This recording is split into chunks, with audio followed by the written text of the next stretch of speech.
ಉದ್ದೇಶಿತ ಮಂಗಳೂರು ಹೈಕೋರ್ಟ್ ಪೀಠದ ವ್ಯಾಪ್ತಿಗೆ ಉತ್ತರ ಕನ್ನಡ ಜಿಲ್ಲೆಯನ್ನ ಸೇರ್ಪಡೆಗೊಳಿಸುವ ಪ್ರಸ್ತಾವನೆಗೆ ವಿರೋಧ ವ್ಯಕ್ತಪಡಿಸಿ ಜಿಲ್ಲೆಯ ವಕೀಲರು ಹಾಗೂ ಸಾರ್ವಜನಿಕರು ಗುರುವಾರ ಕಾರವಾರದಲ್ಲಿ ಬೃಹತ್ ಪ್ರತಿಭಟನೆ ನಡೆಸಿದರು. ಉತ್ತರ ಕನ್ನಡ ಜಿಲ್ಲೆಯನ್ನ ಪ್ರಸ್ತುತ ಇರುವ ಧಾರವಾಡ ಹೈಕೋರ್ಟ್ ಪೀಠದ ವ್ಯಾಪ್ತಿಯಲ್ಲೇ ಮುಂದುವರಿಸಬೇಕು, ಮಂಗಳೂರು ಹೈಕೋರ್ಟ್ ಪೀಠದ ವ್ಯಾಪ್ತಿಗೆ ಜಿಲ್ಲೆಯನ್ನು ಸೇರ್ಪಡೆಗೊಳಿಸುವ ಪ್ರಸ್ತಾವನೆಯನ್ನು ಕೂಡಲೇ ಕೈಬಿಡಬೇಕು ಎಂದು ಪ್ರತಿಭಟನಾಕಾರರು ಆಗ್ರಹಿಸಿದರು.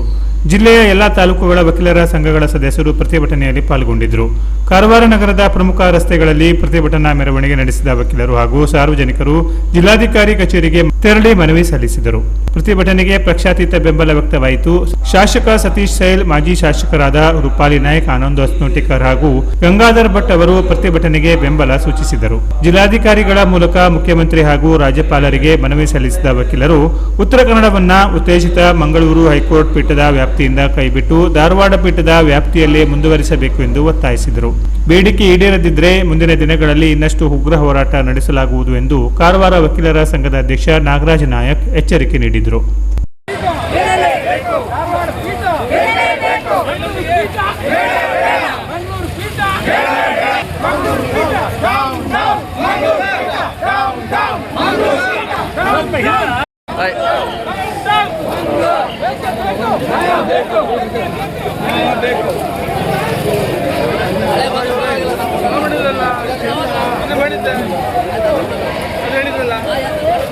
पाणी खाली जाय उगीच पाऊस पडू लागला.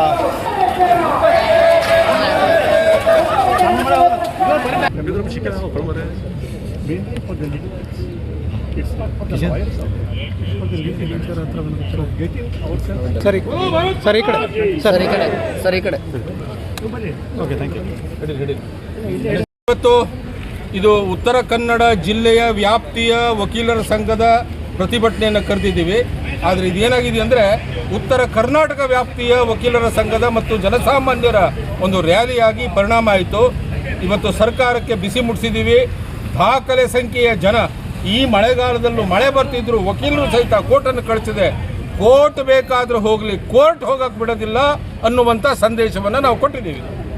ಹಾಗಾಗಿ ಭಾಳ ಸಂತೋಷ. ಎಲ್ಲ ಪಕ್ಷದ ನಾಯಕರು ಬಂದು ಇವತ್ತು ಕೈ ಜೋಡಿಸಿ ಈ ಒಂದು ವಿಷಯದಲ್ಲಿ ನಾವು ನಿಮ್ಮ ಒಟ್ಟಿಗಿದ್ದೀವಿ, ರಾಜಕಾರಣ ಏನಿದ್ರು ಹೊರಗೆ ಅನ್ನುವಂಥ ಮಾತನ್ನು ಹೇಳಿದ್ದಾರೆ. ಅದು ಸಹಿತ ಅಂಥ ಒಂದು ಐಕ್ಯತೆಯನ್ನು ಸಾರಿದಂಥ ಒಂದು ಸಭೆಯಾಗಿ ಇದು ಪರಿಣಾಮ ಆಯಿತು.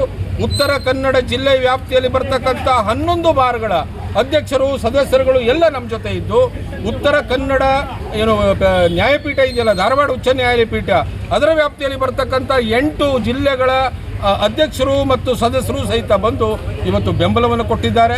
ವಿದ್ಯಾರ್ಥಿಗಳು, ಮೀನುಗಾರರು, ರೈತರು, ರಿಕ್ಷಾ ಡ್ರೈವರ್ಗಳು, ಹೀಗೆ ಅನೇಕರು ನಮಗೆ ಈ ಸಹಕಾರವನ್ನು ಕೊಟ್ಟಿದ್ದಾರೆ. ಯಶಸ್ವಿ ಹೋರಾಟ ಮಾಡಿದ್ದೀವಿ. ಬಲಾಂಚ ಪೃಥ್ವಿ ಅಂತೆ, ಯಾರಿಗೆ ಬಲ ಇದೆಯೋ ಅವನಿಗೆ ಮಾತ್ರ ಪೃಥ್ವಿ ಸಿಗೋದು. ದೇವ ದುರ್ಬಲಘಾತಕ ಅಂತೆ, ದೇವರಿಗೂ ಸಹಿತ ದುರ್ಬಲರ ಕಂಡ್ರೆ ಆಗೋದಿಲ್ಲ. ನಾವು ದುರ್ಬಲರಲ್ಲ, ನಾವು ಸಬಲರು ಅನ್ನುವುದನ್ನು ಸರ್ಕಾರಕ್ಕೆ ಇವತ್ತು ಈ ಮುಖಾಂತರ ಎಚ್ಚರಿಕೆಯನ್ನು ಕೊಟ್ಟಿದ್ದೀವಿ. ಇಲ್ಲ ಇಲ್ಲಿ ಮಾತನಾಡುವುದು ಈಗ ನನಗೆ ಅತಿ ಸಂತೋಷ. ಆನೆ ಬಲ ನಮ್ಮ ವೃತ್ತಿ ಬಾಂಧವರಿಗೆ ಸಿಕ್ಕಿದೆ. ಮೂರೂ ಪಕ್ಷದವರು ಅಷ್ಟೇ ಅಲ್ಲ, ಕಮ್ಯುನಿಸ್ಟ್ ಪಕ್ಷದವರು ಸಹ ಬಂದು ಇಲ್ಲಿ ಕೈ ಜೋಡಿಸಿ ನಾವೆಲ್ಲ ಹೊಂದಿದ್ದೇವೆ ಇದರಲ್ಲಿ ಅಂದಾಗ ಇಲ್ಲಿ ವಾತಾವರಣ ಬದಲಾವಣೆಯಾಗಿದೆ. ಇಲ್ಲಿ ನಿರ್ಧಾರಗಳು ಏನಾಗ್ತವೆ ಎಲ್ಲರೂ ಕೂಡಿದಾಗ, ಸಹಜವಾಗಿ ಎಲ್ಲ ಪಕ್ಷಗಳು ಕೂಡಿದಾಗ ಅದು ಗಟ್ಟಿಯಾಗ್ತದೆ, ಫಲಕಾರಿ ಆಗ್ತದೆ ಅಂಥ ಸಂದರ್ಭ ಇಲ್ಲಿ ಬಂದಿದೆ. ಯಾವುದೇ ಸಂದರ್ಭ ಬಂದರೂ ಸಹ ಅವರು ಹೇಳಿದ್ದಾರೆ, ನಾವು ಸಹ ವಕೀಲ ಸಂಘದ ಉತ್ತರ ಕರ್ನಾಟಕದ ಧಾರವಾಡ ಪೀಠದ ಎಲ್ಲ ವಕೀಲ ಸಂಘಗಳು ಸಹ, ಜನರು ಸಹ, ಕಕ್ಷಿದಾರರು ಸಹ, ಎಲ್ಲ ಪಕ್ಷಗಳವು ಒಂದು ತೀರ್ಮಾನಕ್ಕೆ ಬಂದಿದ್ದೇವೆ. ಏನಂದರೆ ಯಾವುದೇ ಸಂದರ್ಭ ಬಂದರೂ ಉತ್ತರ ಕನ್ನಡ ಕಾರವಾರ ಜಿಲ್ಲೆಯನ್ನು ಧಾರವಾಡ ಪೀಠದಿಂದ ಬಿಟ್ಟು ಕೊಡೋದಿಲ್ಲ. ಎಂಥ ಹೋರಾಟಕ್ಕೂ ನಾವು ತಯಾರಿದ್ದೇವೆ. ತಾವು ನೋಡಿದ್ರಿ, ಈಗ ಮಳೆಯಲ್ಲೂ ಸಹ ಯಾರೂ ವಾಪಸ್ ಹೋಗಲಿಲ್ಲ. ಅಂದರೆ ಅಷ್ಟು ನಾ ಹೇಳ್ಬಿಡ್ತಾರೆ. ಈಗ ಉತ್ತರ ಕನ್ನಡದ ಜನ ಭಾಳ ಮೆತ್ತಗರಿಯು. ಆದರೆ ತಲೆ ಕೆಡ್ತು ಅಂದ್ರೆ ಅದು ಬದಲಾವಣೆ ಗಾಳಿ ಬೀಸಿತು ಅಂದರೆ ಅದು ಯಾವುದೇ ಸಂದರ್ಭ ಬಂದರೂ ಗಾಳಿ ಬಿಡೋದಿಲ್ಲ. ಯಾರು ವಿರೋಧವನ್ನು ಮಾಡ್ತಾರೆ, ಕೊಚ್ಚಗಾಡಿ ಹೋಗಿ ಸಮುದ್ರದಾಗ ಹಾಕೈತಿ ಅಂತೇಳಿ ಸಂದರ್ಭ ಹೇಳ್ಬೇಕು. Canara plus news, Karwar.